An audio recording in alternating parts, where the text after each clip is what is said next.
ready? Episode 4, go. Hey everyone, this is Sherman here. And Hope. And Daniel. So, we have a few changes here that have happened so far. First thing is, as you've noticed, we have another person with us. Hope, would you like to introduce yourself? Tell us a bit about what you do, how you started playing Magic. I started playing Magic a couple years ago, and... Is there a kind of deck you like, anything like that? Really into graveyard manipulation, really big, brawly creatures. So. Kind of things that like to slap? Oh yeah, dragons. That's not too bad. The second thing we wanted to announce is that we have decided to change the show's name into the 99. We think that it's going to kind of characterize what we like to do a little bit better, talk more in depth about it rather than seem like it's just focused on Voltron-based damage commanders. And a lot of what we talk about is cards that you would put into the 99 and not just the specific commander. So without further ado, Sherman, let's get into it and let's go back to what we were talking about last week. All right, so last time we talked about 2 of the new Brawl commanders, and then we kind of ran out of time. So we're going to talk about the other 2 here. One of them is Syr Gwyn, and the other one is the one that I want to make, and I'm excited for, is Alela. So let's start off with Syr Gwyn, hero of Ashvale. So for those who don't know, it's 3 red, white, black for a 5/5, Vigilance Menace, and the abilities are whenever an equipped creature you control attacks, you draw a card and you lose a life. And then it has equipment you control have equipped knight of 0. So it's like a pure steel pally. Yeah, built right into it and everything without the need for Metalcraft. It's just ready to go as soon as it's there. The moment it hits the table, everything can be triggered on the stack. Yeah, it's crazy. It's so good. Like when I see that and I think of equipment, and especially with a 0 cost for equipping, it's like, hey, look, I have a Helm of the Host. Yeah. And you can make big, expensive equipment actually more viable early game. Oh, yeah. It's like this could be a game changer for a lot of that Colossus players. Hammer, if it's on the table, that's a big one. Yeah. The 10/10 with the equipped 8, that doesn't matter when this hits the field. Yeah, and then you have all the swords like Feast and Famine, Sword and Sinew, or Sinew and Steel, stuff like that. Heck, you have like Black Blade Reforge. Mm-hmm. There's so many things. Like, and that's just like pumping up your guys, big and beefy. That's not even including things like, Swiftfoot Boots and like Lightning Greaves. Like granted, Lightning Greaves already has 0, so who cares? But still, you can move around the protection if you need. And then if you have like the one creature, was it we talked about last time. Leonin Shikari? Yeah. It's like everything gives instant speed for equipping. Yeah. Yeah, Hope plays a cat-based equipment deck. She's a big fan of the equipment. Familiar, that's why I think this is the one she was the most excited for. Yeah, that one, having Balin, which is another one that whenever an equipment enters, you can attach it for free. So even if you do end up losing your commander, you can still use that effect. It's a solid one for sure, and there's so many ways to go with this deck, but I would definitely go full on into that tribal and into just the equipment tribal. Get these knights geared right up and try smash in for damage. Yeah. It's going to have to be it should be a very aggressive deck, I think. And it should play, in my opinion, the way I would play it, I would play it very fast, very hard, very aggressive. Yeah. Also, I did just check, Balin is a knight. Yeah, perfect. The Cat Knight. Knight. Balin Wandering Knight, Cat Knight for the deck. And that's the thing, like, especially with Knight Tribal, there's so many things you can do with Knight Tribal. Like, equipment, first off, I would do, with Protection, Lifelink, and Death Touch, because those are the 3 things that everyone's scared of. Well, we also talked as well, black is one of the colors that does give you a big advantage if you're willing to pay life. We talked about that in one of our first episodes. That's why black is so hard, and this does have a draw built into it, but you are going to drain yourself. You need something to get that life back up. Yeah. So lifelink, that's definitely something that I would look into. Yeah, the fact that you're able to run lifelink so aggressively with having the white and also being able to gain life from other black cards. Yeah, and the knights alone, knights, so many different of the subtypes for all the creatures. Knights in general have a lot of abilities, especially the lower casting ones, because a lot of knights back in the day had like protection, like the famous ones, White Knight, Black Knight, protection from white or protection from black, and you have first strike. Then you have like Order of the Labit, Elven Hand, Order of White Shield or whatever, like those ones again have protection from white, protection from black, and you can give them first strike or you can pump them up, Yeah. So things like that. So a lot of knights in general have a lot of abilities like first strike, vigilance, protection from a color, all these things. So Well, the built-in protection also does really help if you're trying to swing in, someone's a danger on the table, and you're going to run a lot of equipments. You can really easily get something. Black has the ability to give infect to creatures. You can get a card in past someone's ability to block very easy with this deck. You have built-in protection. You have the color 4 protection from creatures enchantments like Spirit Mantle. You can get this past really easy. You can do that damage with your commander, or you can get your smaller ones in, kill those pesky planeswalkers someone has out. This deck is going to have a lot of ability to go aggro at what you want and what you need to kill. While also still being able to protect the creatures that you have on the field and protect yourself with, again, really taking advantage of the color combination that's at your disposal. yeah. So, and like knights in general, most knights early on have a very low casting cost too. So you can pump out things really, really 2 quickly. cost, 1 cost, 3 A lot of cost. 3 cost, yeah. Yeah.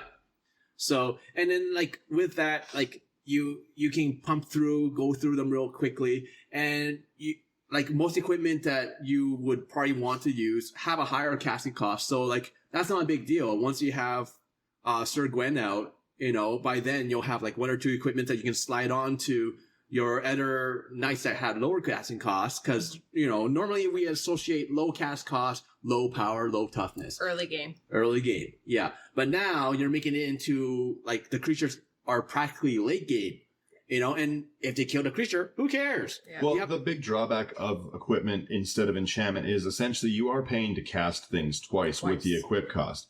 So getting one of the Sword, Feast, and Famine or something out, it's 3 mana, but you're really paying a 5 cost card. You have the ability to pay half of the cost later, but it's still there as opposed to just an enchantment putting it on. Yeah. This takes away basically half of the cost associated with the majority of equipments. Yeah, this deck is giving you turn 6 abilities and creatures on turn 3, essentially. It's pretty incredible. So broken. It is broken. I feel like this is going to be really highly played when people start editing it up and getting their brawl decks in November.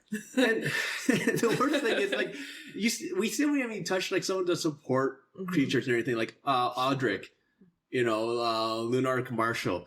Like he's the one that's he's a soldier, so he's not a knight. Okay, fine. But he's the creature where like before attacks, or during attacks, one of the two, is like whatever creature has like first strike, all the other creatures have first strike. Same thing with vigilance, same thing with double strike, all that stuff. It's just like, okay, I have knights that already have a lot of abilities alone. I'm putting on equipment that give abilities as well. So Audric is just going to be like, hey, everyone has it all. Yeah. Yay, You party time. you have an army of knights that all have every single ability. Yeah, not fun to go against. It's like, anyone have an instant speed board wipe, please? Well, and Please. just talk even about the fact that this deck comes with, in my opinion, one of the best lands that has been printed in a long time, which is the Tournament Grounds. If you are on theme for what this is, you have a tricolor land that comes in not tapped and still has the ability to tap for colorless mana at a worst case scenario. You have all 3 of your Mardu colors straight off the bat with this land, untapped, 4 knights and equipment. That is a solid inclusion in this deck.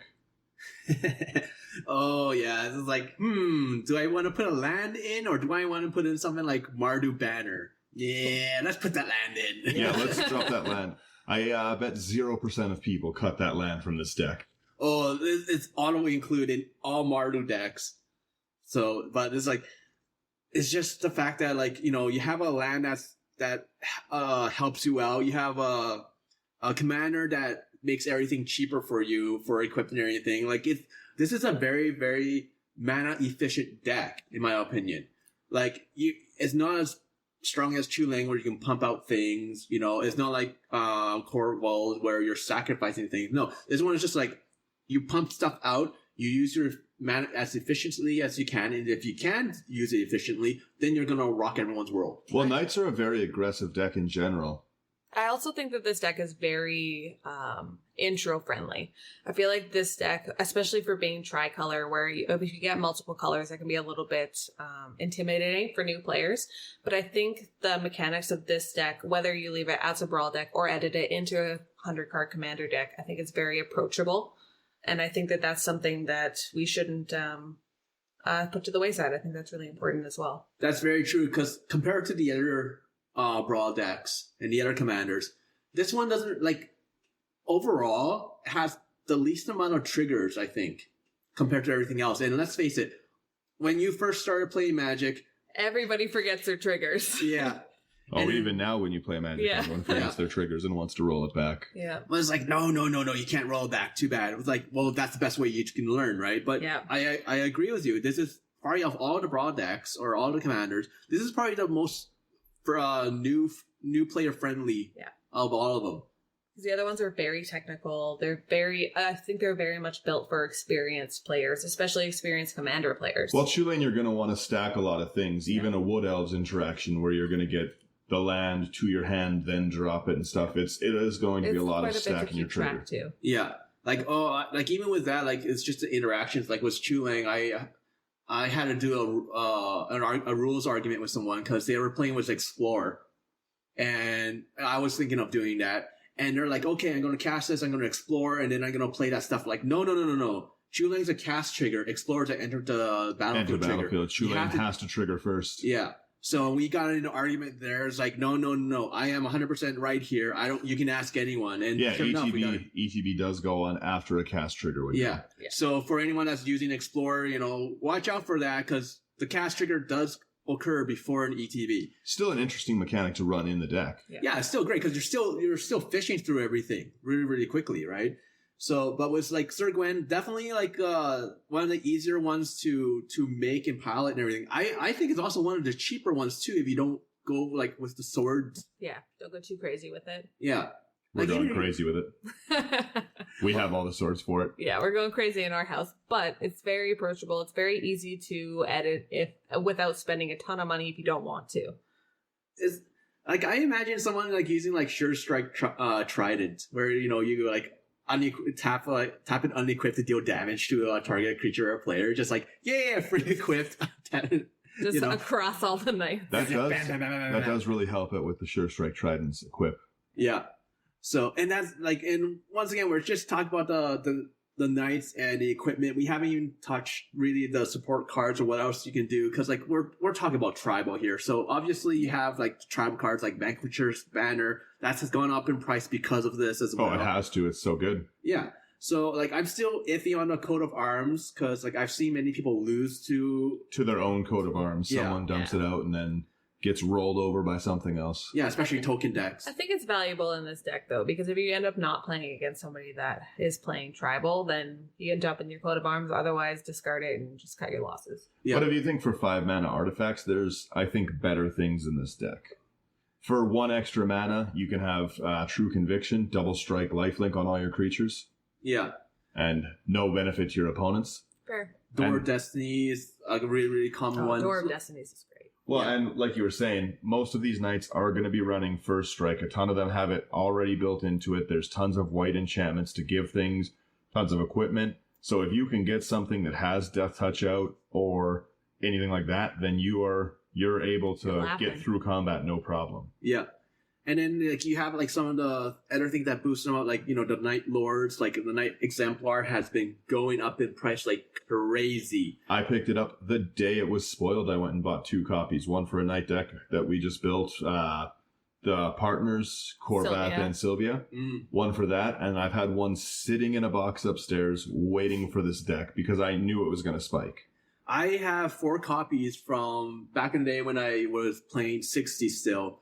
So I made a Night Tribal deck out of 60, so I had 4 of them in. So I'm like, now I'm looking at this like, do I want to trade them in or not? Because I only bought them for like $2 at that time, and now they're like up to like 15. Well, other knights you control 1/1, solid card, and then other knights you control indestructible. Yeah, can't kill them. Oh yeah. Well, and especially if you're running equipment, it's really easy to protect that one knight and have the rest of them be indestructible. Yeah. And then there's like all sorts of other things like Ariel, Knight of Windgrace, where you can it's a creature like a knight as well, but like you can either make creatures for it or make other knights, or you can tap it to destroy a target creature doing damage equal to the number of knights you have. So, and that was really strong. That was from Dominaria. Dominaria is fantastic. Dominaria was a great set. Yeah, Dominaria was a commander player's dream. Yeah, and that set alone has a lot of knights as well, because you have that. You had like Danatha, the one that like makes your equipments and auras cost one less. Yeah, things like that. You have Bayrid, the steward.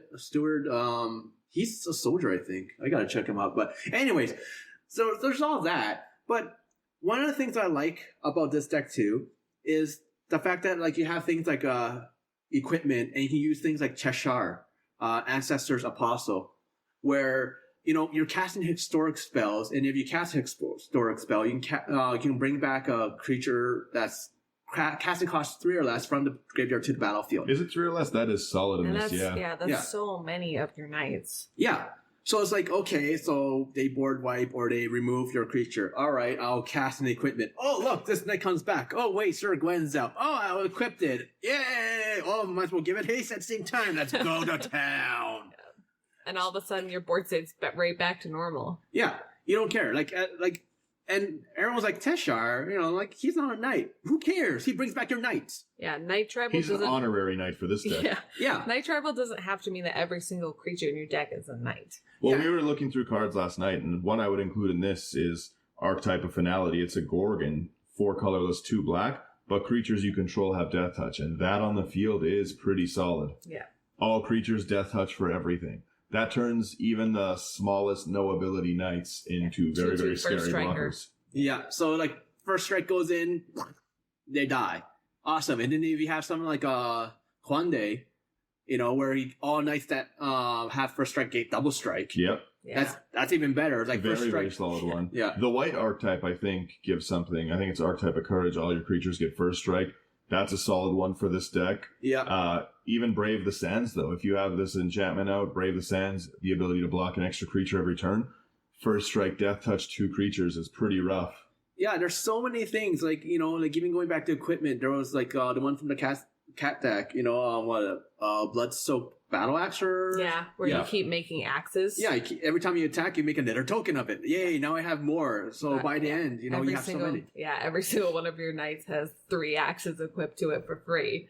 Like, one of the things I'm glad that in the design, like, originally when I looked at the card for Inspiring Statuary, even before this stuff came out, I'm like, I don't know. Like, it would be nice if you could, like, all your non-artifact spells have improvise. I'm like, why? That doesn't make sense. And then, like, stuff like this come out. I'm like, yeah, okay, that makes sense. Because Inspiring Statuary in this would go nuts. That's one of the ones I bought for it. Because, being able to tap those equipments for mana is just a solid mechanic. And that's the thing, like, a lot of people, when they attack with a creature that has equipment or an aura, they tap the whole thing. It's like, no, only the creature attacks. Yeah, the equipment is not tapped. Yeah. So, like, I've seen some people do that, and I come in, I'm like, no, remember, you can tap it for this and all that stuff. Like, only the creature attacks. You don't have to tap the whole thing. You can if you want. It's your equipment is not attacking. Being able to tap odd things is such a good benefit. In one of my decks, it's a Planeswalker-based deck, and the whole point of it is that I put Honor Ward Shaco in it so I can tap my Planeswalkers for colorless mana. So with that, I think we've covered Syr Gwyn quite a bit. Like, Syr Gwyn's pretty simplistic in my belief. Yeah, pretty straightforward, but very, very fun to manipulate. Yeah, lots of opportunities to make that deck your own. Yeah, very, very aggro, very, very, like, whatever they have for the ability, you're pretty much going with that ability. So, but we have one last commander to talk about, and it's the one I'm really, really excited for. Alela, the Artful Provocator. So I don't even know why they call it Artful Provocator. It's like, are you really... Yeah. It's like, Because you're so provocative, you know? No, but that word's supposed to be like you entice someone to steal or like be a thief, right? So, but what she does, she's a 1 white, blue, black, 2/3 fairy warlock, flying, death touch, lifelink. Oh man, so many things. And then her abilities. Other creatures you control with flying get +1/+0, and whenever you cast an artifact or enchantment spell, create a 1/1 blue fairy creature token with flying. So they're all going to be like 2/1s when she's out. That's I love her. I love her so much. In general, a lot of enchantment-based decks have one really big weakness, and that's that you don't have the creatures to defend yourself while you're building this enchantment state. Yeah. This in Esper takes that big weakness away from you.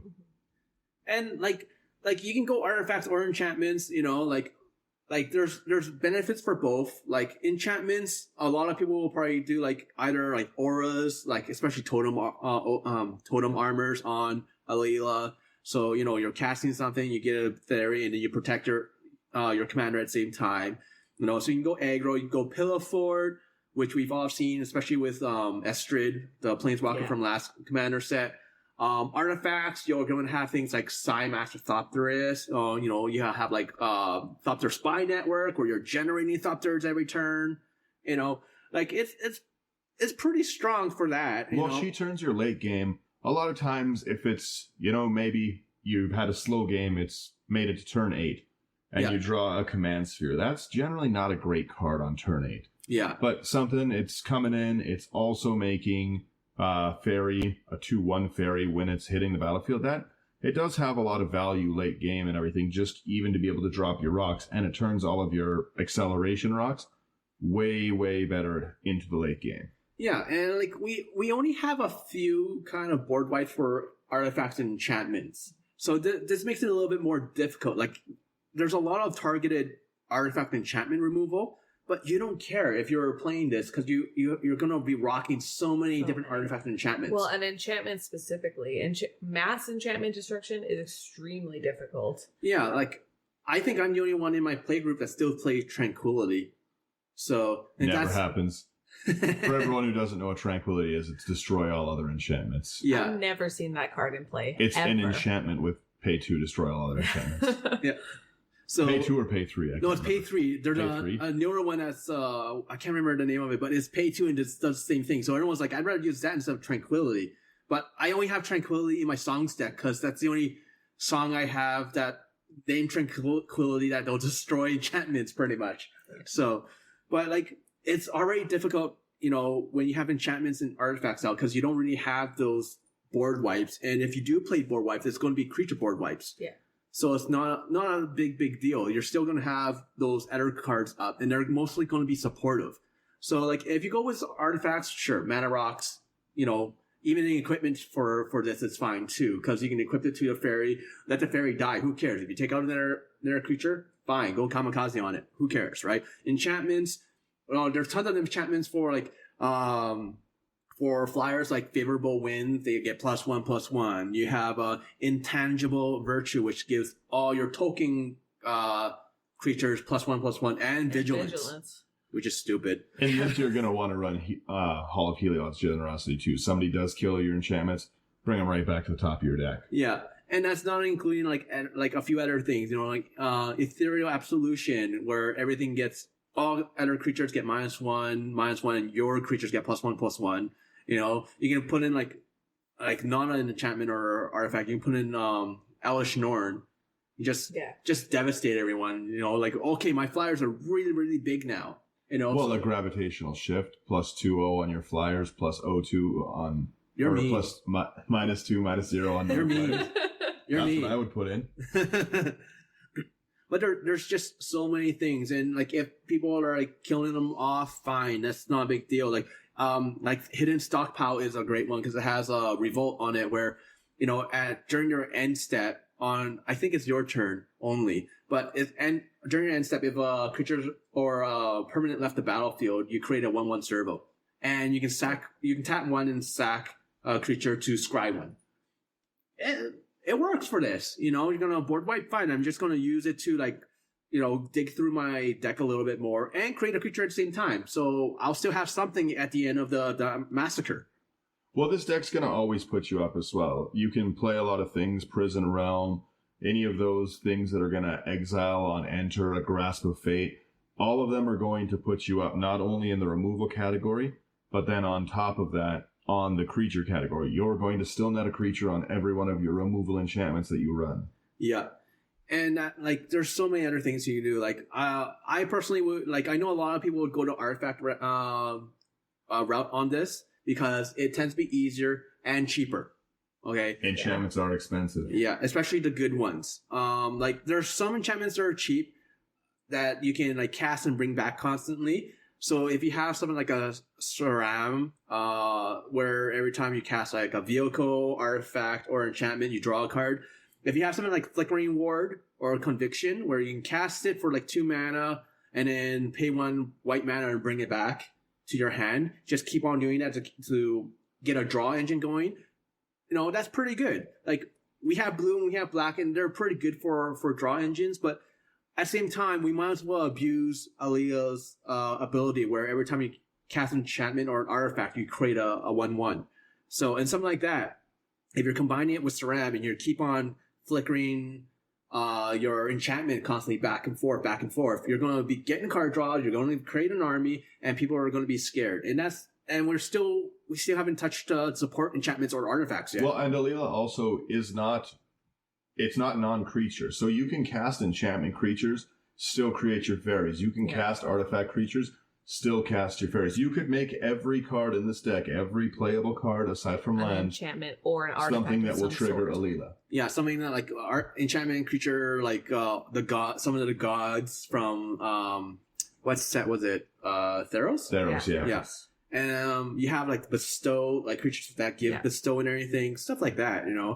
And then you have other cards that return enchantments for you, that are not in green. And a ship navigator, artifact or enchantment back. Yeah, things like that, And then since we're doing token strategy, most likely for something like this, you have things like Anointed Procession, Divine Visitation, where Anointed Procession is just the same thing as Parallel Lives. Just however many creature or tokens you create that many extra tokens. But in white. Yeah, but in white. Divine Visitation says every time you create a token creature, it's a 4/4 angel instead. So okay, fine, they're not 1/1 fairies. So they're gonna be 4/4. You can run a lot of things too, like Chief Engineer, give all your artifacts Convoke. That's a solid thing with so many things that you're doing. Yeah. There is a ton of them. I think probably the MVP card of this deck is going to be Mirage Mirror, the ability to first trigger Alela, but then copy every one of your strong ones whenever you need it. Somebody wants to come at you with a ton of creatures, well, let's make a second Ghostly Prison or a second Propaganda. Yeah. I'm going to pay a few mana, and I'm going to double up on my Helm of the Host for the turn, get 2 Alelas every turn. I'm going to double up Anointed Procession for all my extra tokens. Yeah, and the fact that Alela has Flying, Death Touch, and Lifelink, that's... Death Touch alone, everyone's I don't know, I don't want to attack into that. I might have a 12/12 creature, but I don't have trample, and you'll just kill it. So it's Death Touch is always scary. Well, we were looking at last night just some enchantments that give creatures a ping ability, like Hermetic Study, 1 and a blue. Enchant a creature gains tap to deal 1 damage to target creature or player. Yeah. So you're gaining a life with Alela and killing anything that isn't indestructible. Anything that's threatening to you. There's also even if you want to go pure defensive, because when I was thinking about this, one of the things that came up with I can't remember the creature's name, the card name, but it's the god with white and blue, where you can tap a creature and you mill someone. It's a god enchantment. Phoenix. Thank you. Yeah. So, and that's just devastating for this, because you're milling it based off its power. Well, they're not just 1/1 fairies, they're 2/1 fairies with Alela out, right? And that's if you don't have the Divine Visitation. Yeah. And Divine Visitation's scary in this deck. Very, very, very dangerous if that hits the field. And when I was thinking about this stuff too, it's okay, Sphere of Safety, for a defensive card, because you're going to put in Ghostly Prison, you're going to put in Propaganda, you might as well put that in as well. where, you know, they had to pay an extra mana for each enchantment you have. Combine that with Heliod, God of the Sun, where you're creating clerics that are also enchantments. Yeah. You know, it's even crazier. And then there's other defensive cards, like there's Fountain Watch, where like your enchantments gain hexproof pretty much, you know, and you can sacrifice them to gain life. Or you have Karmic Justice. I love Karmic Justice so much because if they destroy your enchantment, you destroy one of their permanents. Well, Martyr's Bond as well. They destroy any of your things. As it's a Grave Pact for all permanent types. For any type permanent type, yeah. That's a strong one. Yeah, you want to get rid of my artifacts? Goodbye to someone else's on the field. Yeah, like my soul ring. Each opponent sacrifices one, and the ability to just be swinging in with those fairies. You block, that's fine. The table sacks 5 creatures. Yeah. I think most people, when they go with this, they're either going to go for like aggro artifacts, pillow forts, enchantments, or that's going to be mine. A very strong control, keep myself safe enchantment deck. Or they're going to use that and make a Super Friends deck. Because, like, you know, you have powerful planeswalkers in white, blue, and black. Like, red, kind of, green, but overall, like, black has really strong ones. Like, Obnixilis, you know, is really strong for any of them. Doesn't matter. You have Chases. Blue's ability to proliferate as well is just strong. Oh, yeah, that's right, blue. And the artifacts as well in it. Like, you can run your Contagion Engine, you can run all of those. There's a ton of proliferate in these colors. Yeah, and there's also, like, you know, things like the lands, like Karn's Bastion. Yeah. You know? Like, there's so many different things. My favorite land in Magic. It's such a great land. Like, when I saw that, I was like, wow. Like, this is crazy. 4 mana, tap, proliferate? Yeah, so you're like a Contagion Engine, just less removable for you. Yeah. Why not? I will throw you into everything. Yeah, it's safer to keep on the field, and it's an automatic proliferates. It's such a good mana dump as well. If you have any untapped mana before your turn, just give yourself a quick proliferate. And yeah, it's really, really, really stupid. Really valuable. Like, there's so many things you can do with this deck, and you can go, like even like some of the staples you have, like Burnished Heart. Yeah. Okay, it's like, okay, I cast Burnished Heart, I create a fairy, and I sack it and go fetch lands. Yay! So I still have protect a creature to attack or block. I'm mana ramping at the same time. Yeah. Like, it's just crazy. Like, of all of them, like, I think Alela is probably like the second most powerful.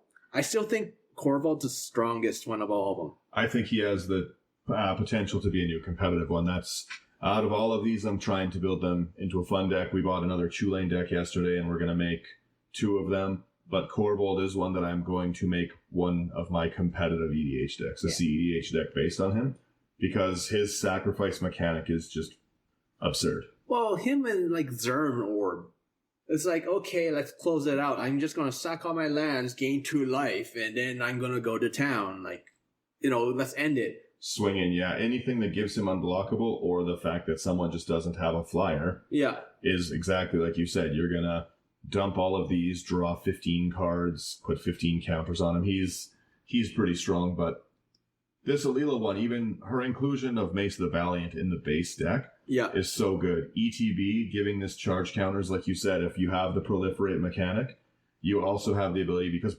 like Planeswalkers aren't going to trigger her, but any artifacts, enchantments they're going to Mace of the Valiant, new card. Quick creature gets 1/1 for each charge counter on it. Whenever a creature enters under your control, put a charge counter on it. Oh. On your life-linking commander, that's silly. Yeah, that's really, really strong. And someone removing the commander as well, the nice thing is, it's not going to take those counters off of Mace of the Valiant. Mm-hmm. It's really, really strong. Like, I love this commander. Well, my take on this is really, really janky. So, because the way I'm, like, I like to name my decks, I like to, like, have a theme, and the way I'm doing it, I'm going, like, artifacts and enchantments, but I'm creating sort of, like, a StarCraft Terran theme for this. Where, because, like, if you ever played StarCraft, you know, like, not the new one, but, like, the original one, and maybe Brood Wars, I don't know. But, when you play the first one, when you play Terran multiplayer, first thing most people did was, you know, turtle in. You know, you create the farms, you block it off the entrances and all that stuff, right? So I'm like, okay, well, playing enchantments like that is kind of like that. So, you know, you have the propaganda, ghostly prison and all that stuff. So I have all the protection there. Blocking off your entrances. Yeah, I block off all the entrances. Okay. And then I'm going to have like support things that create like, the Marines in a sense. So like Hilliard creates like the 2/1 clerics. Okay. I'll have like Dawn of Hope. They'll create the 1/1 life link soldiers. I'll have Oketra, the True, create the 1/1 warrior with vigilance. Mm-hmm. You know, so those are going to be like my M&Ms. You know, because you know medics and Marines. The fairies will be like you know the wraiths and everything. You know, if you put in like divine visitation or something like that, then it's going to be like you know your battle cruisers, right? Yeah. You know, the 4/4 angels. Your angels. Yeah, or 5/4 in this case with Alela out. And then the best of all of them is the Aether Flux Reservoir. That's actually something I was just going to touch on, was all this lifelink that we weren't really recognizing as another potential win con. Yeah, and that's the thing, like everyone already calls it like the nuke. So you're playing StarCraft, and one of the things, or you're playing StarCraft multiplayer, and one of the things you hate hearing is nuclear launch detected. Nuclear launch detected. Yeah, so that's the nuke right there, you know. And then I'm throwing in things like you know, like the Soul Warden, Soul Attendant, A Johnny's Welcome. Yeah, things like that. Like Johnny's Welcome is great because it has like it's going to trigger itself. Yep. Yeah. There's like Authority of the Consoles where your opponent's creatures come into play. Like so, you're just gaining a massive life. Mm-hmm. If people attack you, you have that buffer, and you're creating. You're like turtling in. You got to put up those farms. You need more farms. You know. I want to put in telepathy to look at everyone's hands because that's like the scanner. You know, scanning people's bases. I like this StarCraft theme. It's stupid, you know. It's really stupid, but it's like the theme that I want to do. But it will work. That's the thing. It's a silly, fun concept, but it will work. Like this is a playable deck. It's a very, very playable deck. Like because like it's very, very defensive. You have time. You're buffering your life. You know, and you're just slowly bringing things out. You're just kind of sitting over here doing your own thing. Everyone's sort of leaving you alone dangerously, as they never should with enchantment and artifact decks. They're letting you build, but they will.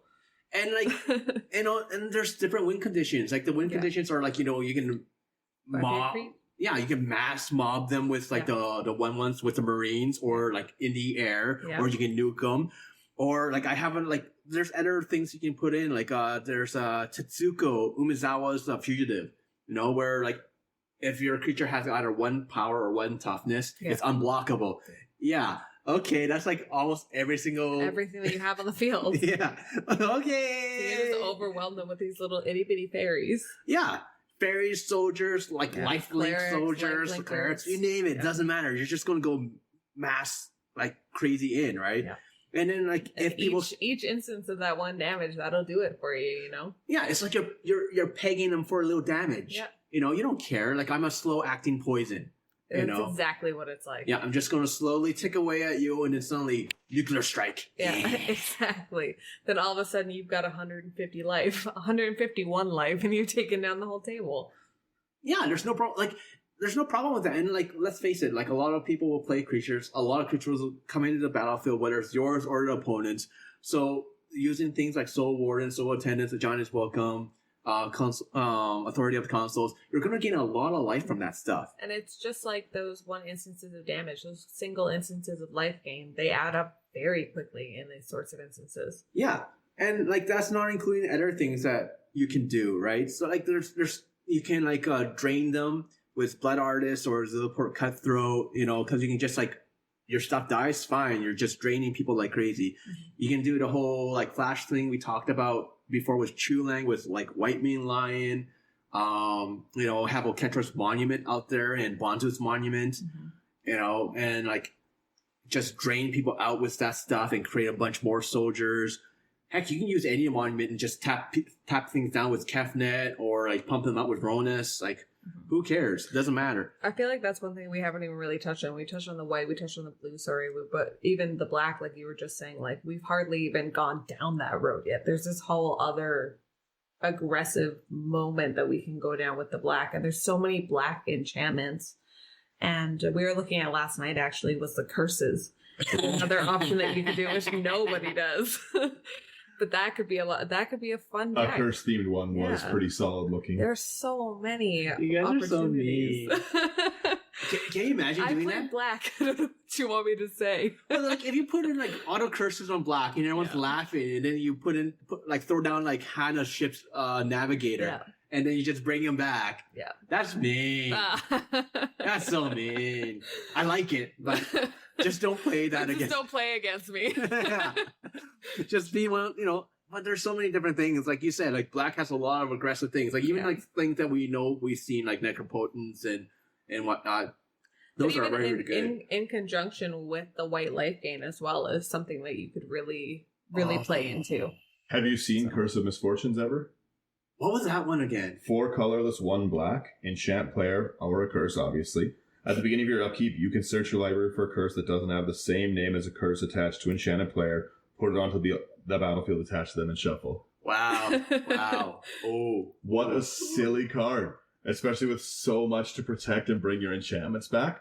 It seems like a really fun mechanic to go for, to just really just curse someone the whole time. Alela curse tribal. Are you cursing them, or are they going to be cursing you after, Because I would definitely be cursing. They're going to be cursing your name, that's for sure. Yeah. Oh, man. Black, like, we barely touched black. And curses are definitely something that to look into. That's crazy. Like, I feel like they're a very underused card type. Like, nobody's looking at this deck and thinking, I should make a curse deck. Yeah.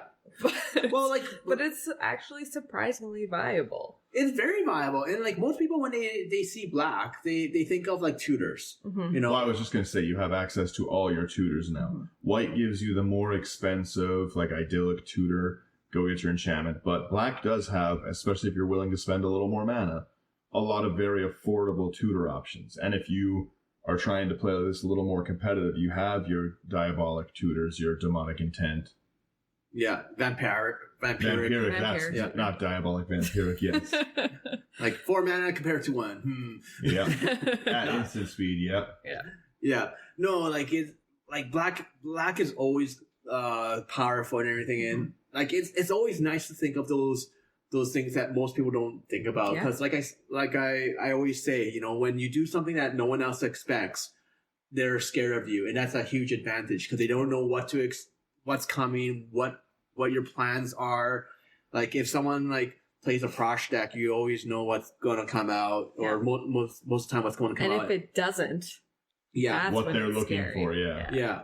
It's like, what are you tutor for?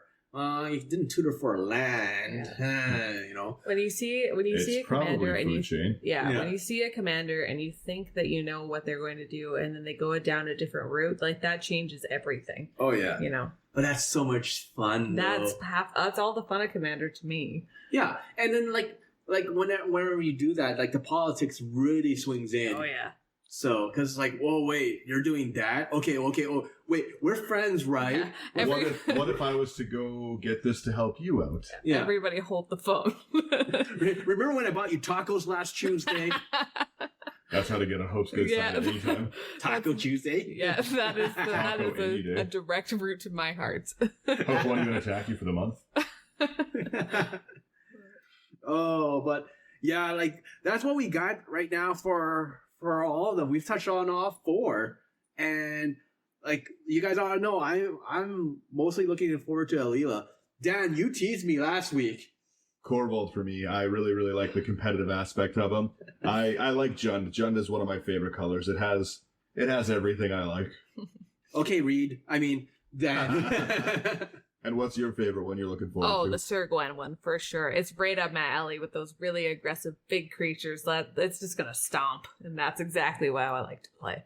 I like this. Everyone has a different take on everything. This is awesome. We'll have to get together and play the game with the 3 of the decks and see how everyone's goes for it. No curses. No. No Alela curses? No Alela curses. I'll run the curses in Corvold. No one will see it coming. I already do that. I'll run with, the curses of Syr Gwyn. I did that with my Tiana deck already. I guess I could do that with Alela, but I want to play StarCraft. So, but oh man, like I think this, like, the brawl decks were fantastic. The commanders were fantastic. The set was fantastic. Like, it's beautiful overall. Like, Yeah. Like Eldraine was. There was a lot of commander-based cards for it. Yeah. I don't know how the standard game is. That's not really the area I focus on. But for commander, it was solid. The uncommon commanders are good. Tons of legendaries, tons of tribal, and that's what speaks to my heart. Same. yeah, like the artwork, the different styles that The they have. storybook.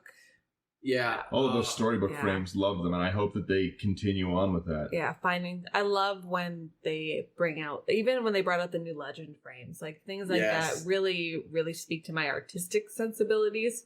So I really hope that they do something like that moving forward. Well, I was a big fan of it, but just specifically with the Brawl decks, it is really nice to see the support from Wizards for a fan-made format. At the end of the day, yes, it has evolved from what they created, but just seeing the official game actually support it, printing things like an Arcane Signet, Yeah. understanding people want to play Tribal Knight decks and Yeah. Tribal Fairy Enchantment decks. Yeah. It's just very nice. So I do hope that the Commander products just continue on and keep getting better and better. And I would love to see a normal printing of Brawl decks every year, and Yeah. then also the Commander decks. I think that would give a lot of viable options. Not everyone wants to buy every Commander deck, and the more new cards for Commander, the better. The happier everyone's going to be And to the play more this new format. players that we'd have coming in, which is Yeah. always nice to see. Well, like when you think of it, like before, the thing that all commander players were looking forward to was the pre-cons. Like pre-cons, the commander pre-cons from this year, last year. But it's always like the one time of the year. It's like Christmas. you know? Yeah. Now it's like, okay, with the brawl stuff, it's like, oh, are we getting New Year's and Easter and Valentine's Day and That's you know- how I felt about the anthology. Just looking at the Yeah. release schedule the last few years, I'm like, Wizards is trying to destroy my financial I life. guess I'll be homeless, but I'll have an anthology. yeah. Yeah, like definitely suffering some wallet fatigue here. Yeah. But at the same time, like, It's pretty incredible. To Well, that's see what all happens the when they different- pump out good cards and everything, right? yeah, you just want them. You don't care. It's just like, here, just take my money now. Yeah. Honestly, every one of the new commanders from these Brawl decks as well would look great as a playmat. And I really hope I can get my hands on a Corvold one. And I really, really want to get my hands on an Alela one. Ultra Pro normally does do them all. Yeah. I haven't gone to their website to see I it. haven't seen yet, but I'm hoping I can find one. I also really, really want a Bitter Blossom one now. Yeah. Oh, I wanted to put a Bitter Blossom in the Corvold deck. That Yeah. and the other one from Word of Spark, where the mass one. Yep. So just keep on pumping those out. I was thinking about that, and then I saw the prices of Bitter Blossom. I'm like, nope, nope. I think it's up around $50 or something right Yeah. now. It went up again. Well, yeah, everyone wants an Alela. Yeah, I just love the artwork of it. I love the new it's artwork. And the new one's nice. I like the old one still, but I like the new one more. So, but other than that, yeah, let us know what you guys think. The Instagram is still going to be 21 Damage. So tell us what you think on Instagram, 21 Damage. And thank you guys for listening. all right, take care, everyone. Thanks, guys. See you next time.